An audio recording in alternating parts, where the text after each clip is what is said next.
যখন ভেতর উত্তাল হয়ে আছে, তখন অন্যজনের সঙ্গে কথা বলতে গেলে আমার বক্তব্যর থেকেও বেশি বড় হয়ে উঠবে ওই মানুষটির আঘাতপ্রাপ্ত হওয়া। উদ্দেশ্য কি তাই?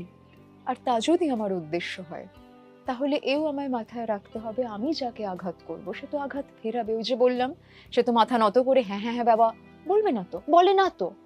তাহলে আঘাত যদি করি, আঘাতের কনসিকুয়েন্স তো আমার কাছে আসবে। যে কর্মের কনসিকুয়েন্স আমার ভালো লাগছে না, সেখানে কাজটা করার আগে আমি কি আরো একটু ভাবতে পারি আর কিভাবে আমার বক্তব্য পেশ করা যায় সেখানে? না, আমি নাটকের কথা বলছি না, আমি ভান করার কথা বলছি না, আমি ভাবনার কথা বলছি, আমি আরেকটু যুক্তি সহকারে বিষয়টিকে পেশ করার কথা বলছি। সেটা কি সম্ভব?